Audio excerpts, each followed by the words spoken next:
Hello, and welcome to Becky's House of Sewing. I'm Becky. This is my House of Sewing, and this is where we talk about all things thread and needle.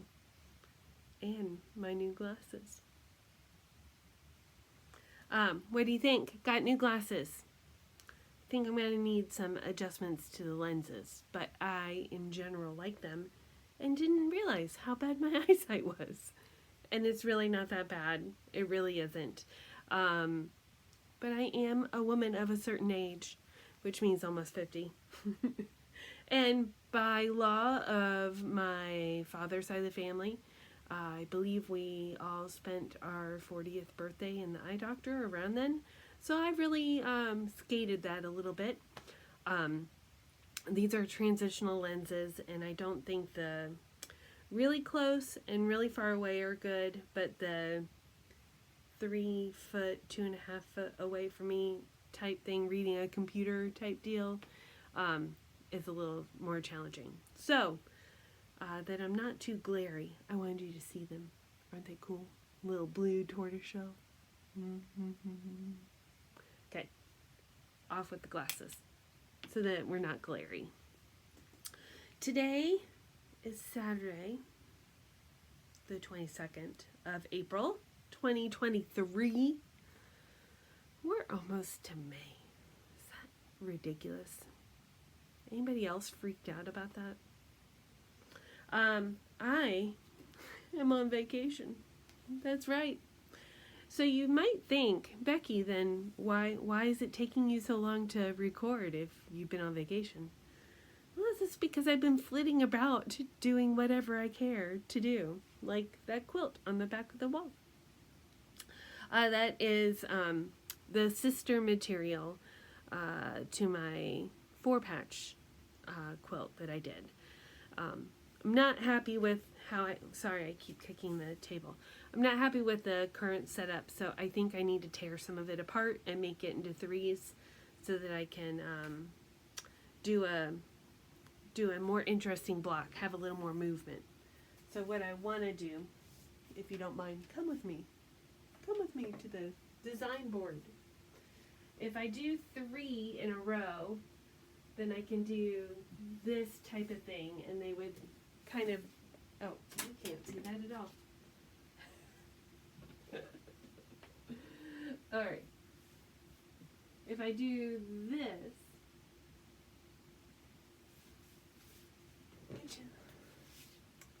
Mom, correct me if I'm wrong. I believe that's like a rail fence type scenario quilt layout. I need to make them into 3s instead of 2s, essentially, in order to do that, which I think will end up being, a little more interesting. Hashtag goals. I really thought I would do more of that on my vacation, but I found more interesting things to do. What, you might ask? Well, I've been wanting to get my nutmeg quilt from, Tales of Cloth a little more, continue to get that organized, which I didn't get everything together to demonstrate for my friend Ron, but it's an English paper piecing quilt that I got the kit for from Tales of Cloth, which are in Australia. I like their design aesthetic, easy for you to say, quite a bit, and have followed them for a while on Instagram, which I highly recommend if you have not followed them. And I made a cute bag to carry stuff around in.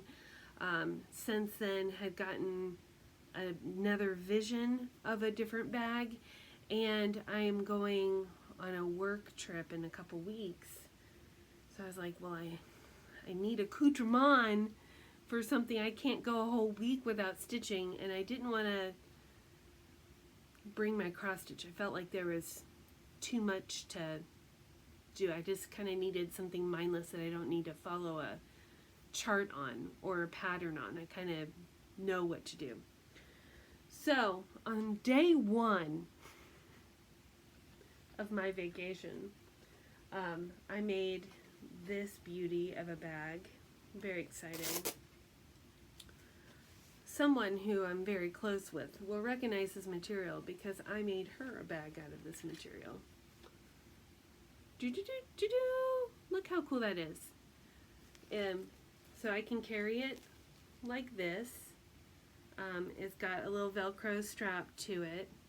I've got a couple of nice labels. I've put my Becky's House of Sewing label on there. I just use the materials I have, so the Velcro is not necessarily cute, but you don't really need it to be.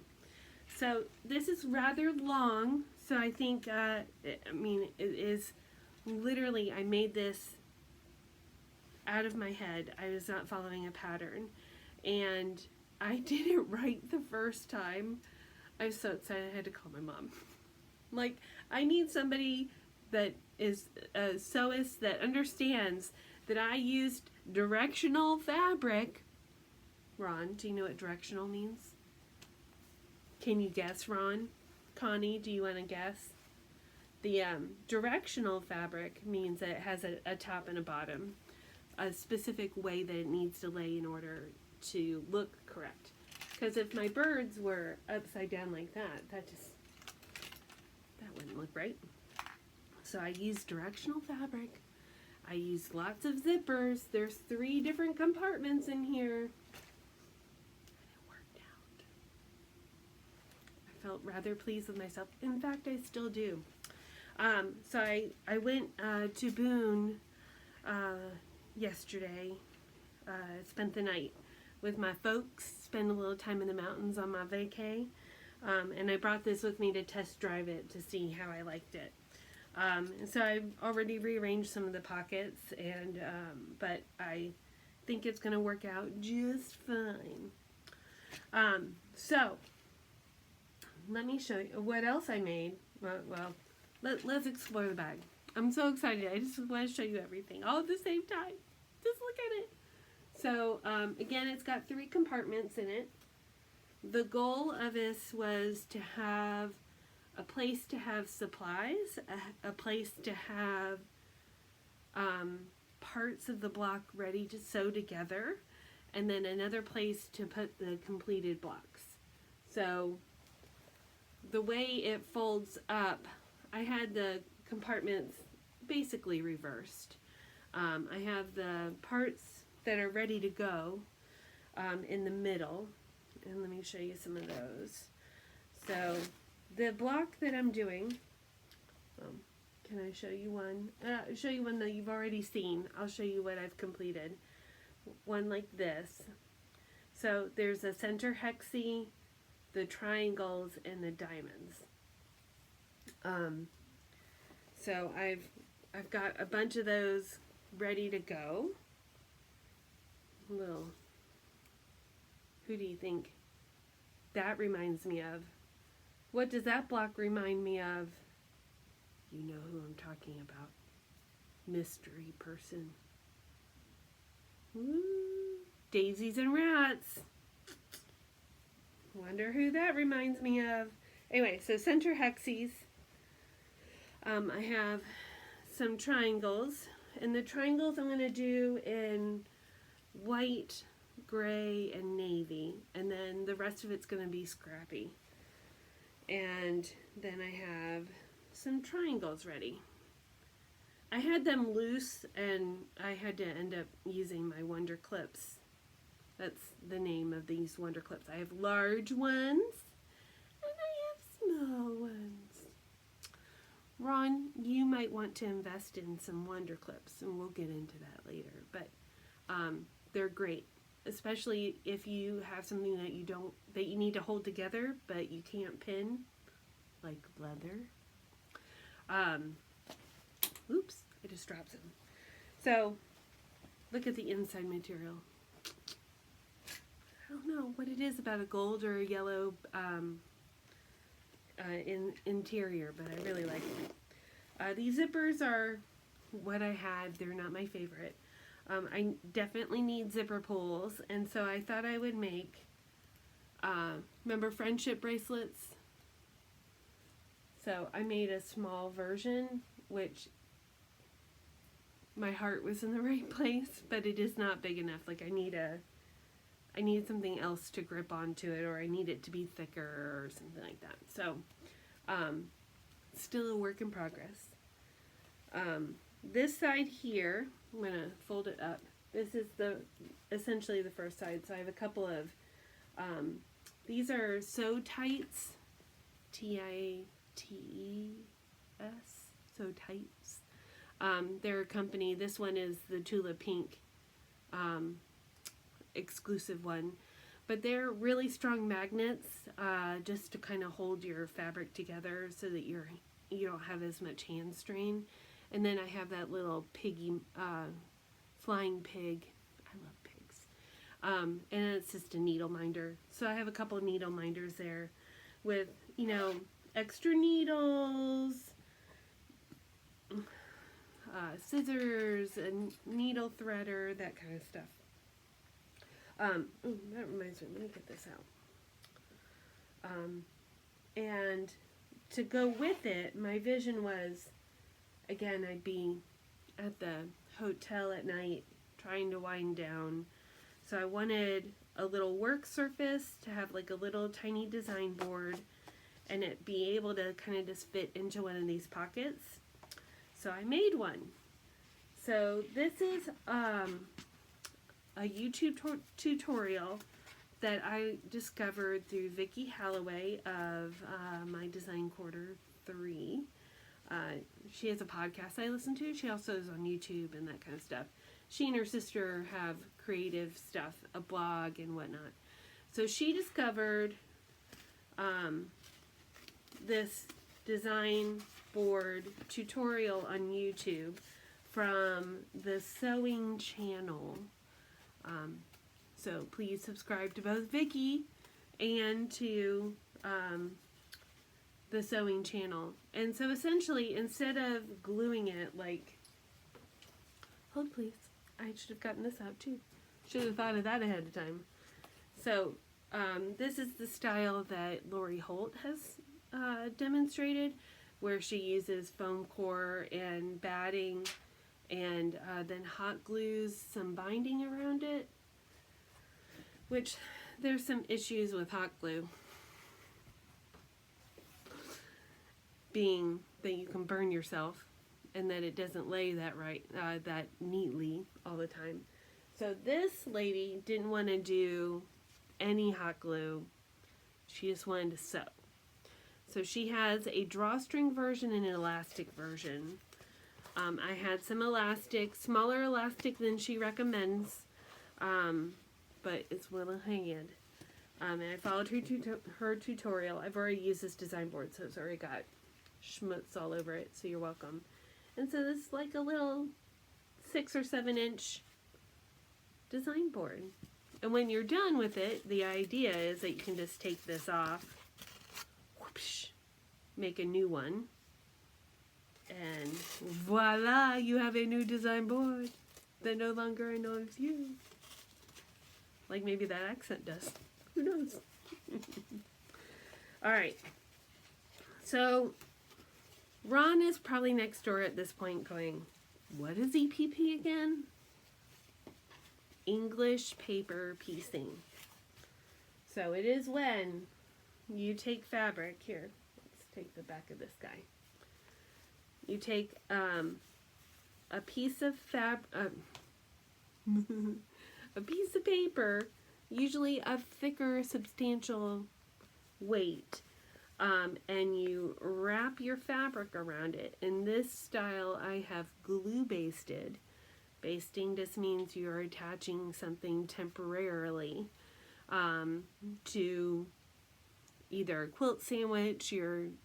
When you baste a quilt sandwich, which means the quilt top, the batting or wadding, if you're overseas and watching me, and then the backing. You're basting them all together so that you don't have to worry about them moving around while you're doing the actual quilting. In the same regards, English paper piecing is the templates. You wrap the fabric around and then you manipulate it to sew it all together. So it's all hand sewing. And this is what I'm making. This is one block I finished today up in the mountains. Isn't it cute? Don't you love it?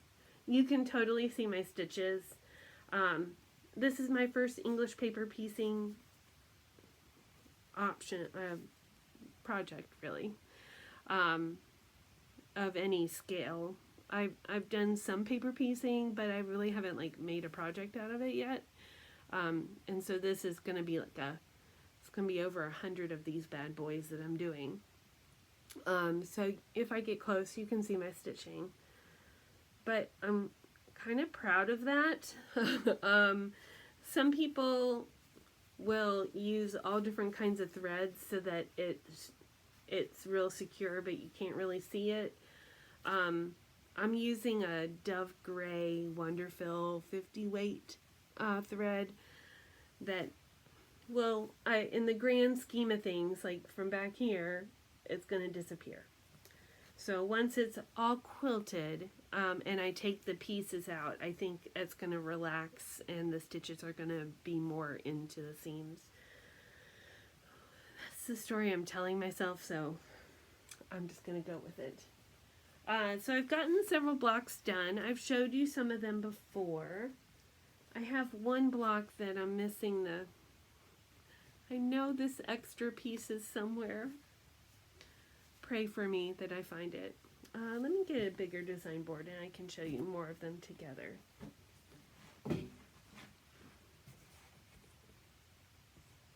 This one also has threads on it. At least I'm using my stuff, right? Be ashamed to have all this wonderful stuff and not use it. So I'm getting some of these blocks out. I have a lot of blocks done. I'm really proud of myself, because I really haven't paid much attention to this in a long time. So I'll show you the other one I finished. So I have two other ones other than what I'm about to show you. Oh, my doggy balloon. That fabric is balloon animals. That just makes me giggle. So yeah, I don't have these in the right direction. You're welcome. Nothing like looking at it in the camera. See, that's a directional fabric. So I think they're going to be really cute and very scrappy. So I'm looking forward to getting them done. But like, I have so much. I have you know those big blue IKEA bags? Well, the Container Store, let me show you the other two. The Container Store, aren't those cute? Aren't those cute? Directional, has a better version of it. That's about $5. It's like a 21-gallon reusable bag, but what's better about it is that it has structure. If you know the IKEA reusable bags, you can squish them into nothing. These have side seams and a gusset, so it has a flat bottom and stands up. I have one of those full of fabrics to continue making the diamonds and the hexies. And I also have this men's shoe box from the Container Store full of stuff. So I've made over the last couple of days, I've been glue basting all these wonderful hexies, and I've been cutting out some diamonds, and I've glue basted a lot of the diamonds as well. I have some of these triangles hijacking, and I already have some triangles created, so I haven't stopped to do them, but I have a lot more cut out that I need to just cut out. Cut it out! So I am very pleased with my EPP. And along those veins, there's been a couple things that I have discovered. Because the basting thing, so the Tales of Cloth papers are very precisely cut. They use a laser cutter to cut them out, but they're much thinner than I expected, which isn't a bad thing. It just wasn't what I expected. The other EPP that I've done, I've been able to use thread to baste and not glue, which I think is my preferred method. But I don't think I haven't done it long enough to feel strongly one way or the other. But because these are thinner papers, I was having more success with glue basting. So there's all different ways of, and you're essentially, Ron, which you're probably like, glue basting. What language is she using, Connie? I don't know what she's saying. So you have to, again, however you baste the fabric to the template, a lot of people will use a washable glue, so you're gluing the fabric to the paper. Another common way is to use thread and needle, sometimes around the template, on the back, just kind of adhering through the corners, or actually through the template to attach it. So I bought some Elmer's glue because I did some research on YouTube, as one does. Fell down the EPP rabbit hole. And it wasn't working for me. The Elmer's glue, like the back to school sticks, a lot of people use that because it's very inexpensive. I recently bought this pen. It's a Sew Line glue pen. It has refills to it. They're not cheap. But a good tool is worth a million words. If it makes your life easier and it's a better product, less strain on your hands, then I 100% think this is a better option. Can a glue stick work for you? I'm sure it could.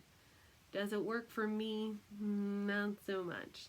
So let me give a little feedback. So there's lots of people I follow on Instagram and YouTube, and through podcasts I hear about other people, etc., etc. So Molly of Wild Olive has a podcast as well, and I follow her on Instagram. She's gotten a couple of shout outs from other people too that I follow, and she does a lot of cross stitch and hand sewing as well. She was talking about this new tool that you can put on the top of like an Elmer glue stick, and it kind of makes it into a point. So imagine like a plastic funnel that you put on top of the glue stick. So I, of course, ordered it. What else are you supposed to do? Just to give it a try. And the theory is great. I was not expecting it to come. So Mom, yours is here. It won't be late for Mother's Day. Woo! But I don't like using them. I tried it and a couple things. Like the stick wasn't long enough to... Okay, stop giggling right now, Connie. To push the glue all the way up without pulling it out of the glue stick holder. So when I had most success when I just kind of pushed it up with my thumb after the applicator got disengaged. So it was just like a little top. But at a certain point, the glue kind of splays out a little bit. I have more of an issue with the actual glue, more so than the glue stick. So I bought this before I heard about, excuse me again, I keep kicking. I need to stop kicking it. Stop kicking, Becky. So I bought this and I wanted to give it a try because Tula Pink uses it. So who doesn't want to be like Tula Pink? So I bought this, ready to use it. So when I got some of these pieces cut, I stayed up way too late because I'm on vacation and using the glue based. This glue works much better with the fabric because Elmer Glue Sticks is back to school and it's for paper and stuff like that. It's not necessarily designed. So this tackiness, and this is what it looks like. I just felt like it had a nice coverage and it was tacky enough to hold the fabric down. Depending on the fabric I was using, because it's quilting cotton, sometimes that's a little thicker. So I didn't have to have as much pressure to hold it down for the glue to hold it in place. Where the Elmer's glue sticks, I did, if that makes sense. So tonight I tried the new applicator because as soon as you get something, you have to like whip it out. It's like when you buy new shoes. You need to wear them out of the store. That way you can't return them. When you get new things, you have to start using them right away. It's the most fun part. It's like Christmas. So I got that, tried it out, and as it comes out of the applicator, it has a great spread. But I didn't feel the tackiness of the glue I was using out of that glue stick was adhering enough to the fabric that I didn't have to use like a lot of force to hold it down or hold it in place for a long time. I can go faster with this. And I felt like I didn't have it all over my hands like the Elmer, the applicator. I felt like I needed a damp cloth to wipe my hands. And that's a good practice to have as you're glue basting. And I'm sorry I'm rattling on. As you're glue basting, it's nice to have a damp cloth to kind of keep your hands clean.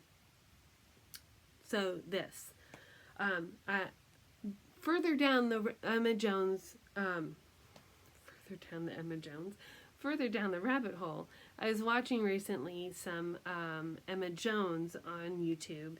She is a lovely gal out of the UK, and she does a lot of hand sewing, specifically English paper piecing. And she had some tips and tricks. One of them was this, which I've owned. I'm sure my mother gave it to me.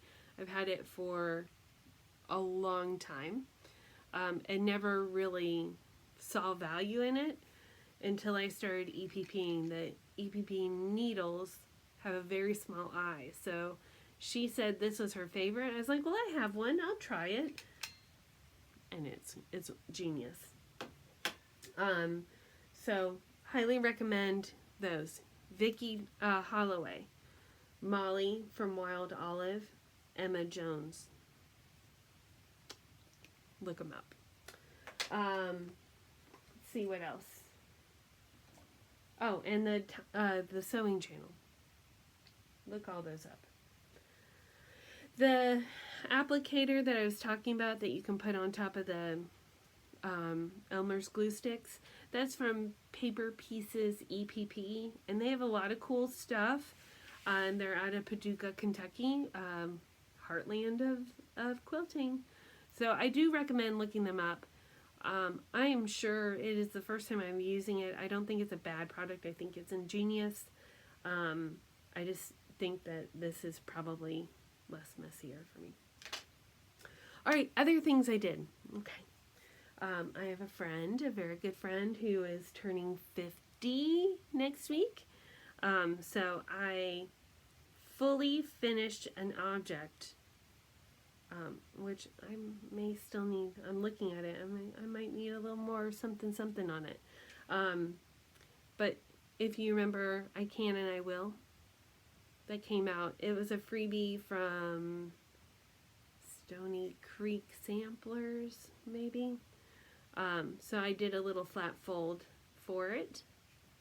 A little flat fold finish. I'm not liking those edges now that I'm seeing it, so it might not be done yet. And then I made her a card. Fabric. So I have some fully finished objects. And then the other thing that I did, besides sewing that and sewing the bag, doing some English paper piecing, is I have been obsessed with a unicorn, a peacock, and a badger. If you recall, I got this chart for free. Let's see if I can pull it up here for you. Off of my favorite apps, the Good Notes app.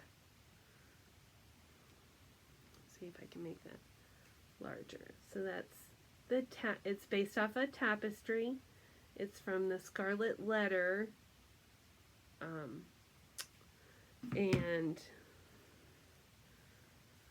if you remember, I had to pull some stuff out, but I made it further. Woohoo! So this is the remaining motif right here for this page. And then I need to do the green background fill in. Because the bird was off, so is this leaf. So I am not completed with that because I wanted to kind of see if I needed to modify it or anything. But I think looking at it through here, it's going to be just fine.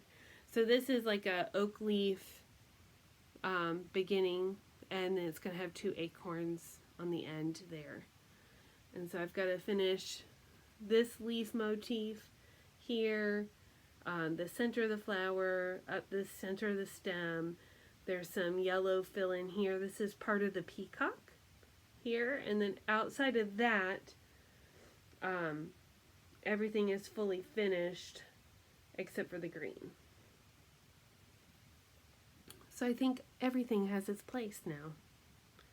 And I love working on this.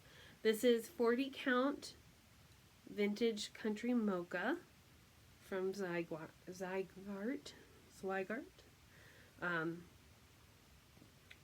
So that's beautiful. And I'm really, really, really, really, really enjoying the 40 count. So I have it in my head that I want to buy some more.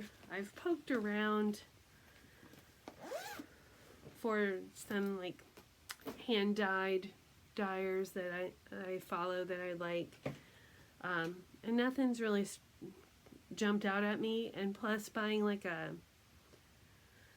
fat quarter of hand dyed 40 count is like $40 ish, $50 ish, depending on the maker and all that stuff. So I haven't pulled the trigger yet, mostly also because I don't have a project.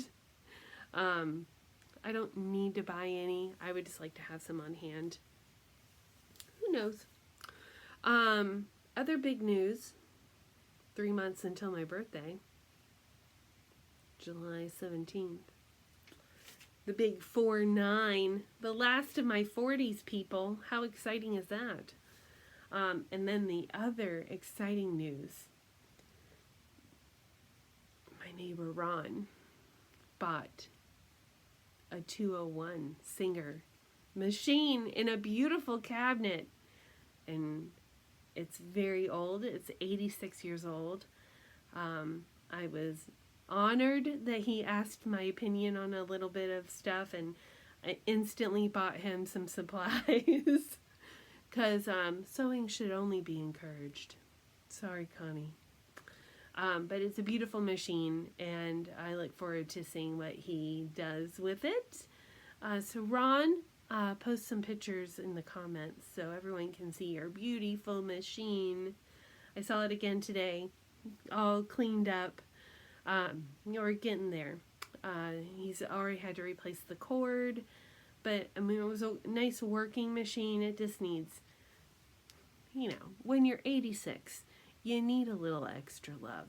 And apparently the person he bought it from didn't really use it, so, you know, a good machine needs some maintenance, but those 201s are just beautiful.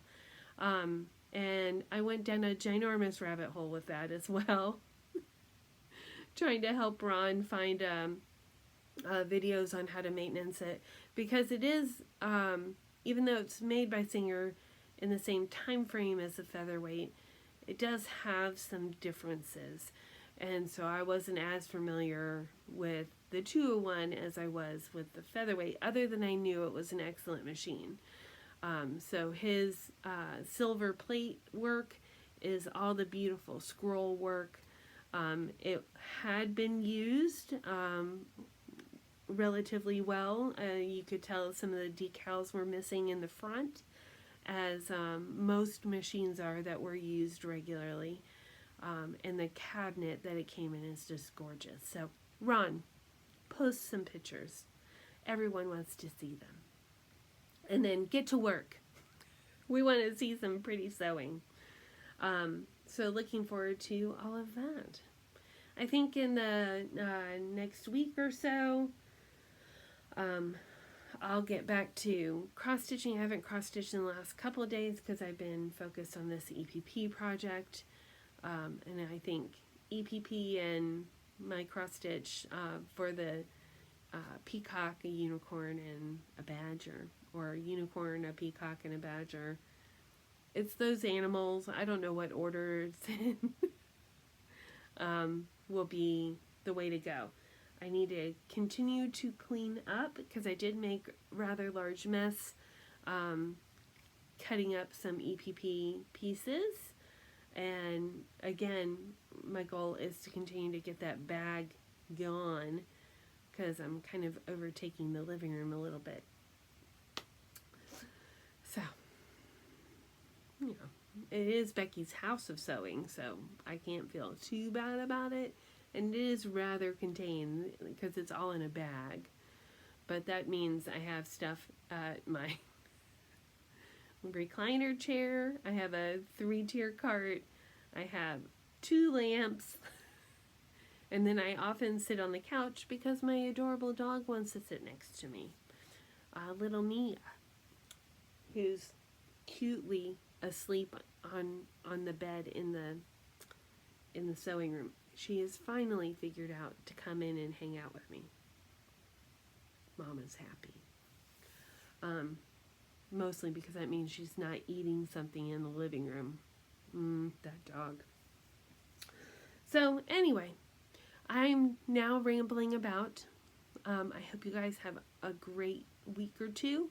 I will be going on a trip in a couple weeks, so hopefully I'll get another episode out before I go. But if not, I'll see you mid-May, where my husband and I will be celebrating our 13th anniversary. And, 2 months to my birthday.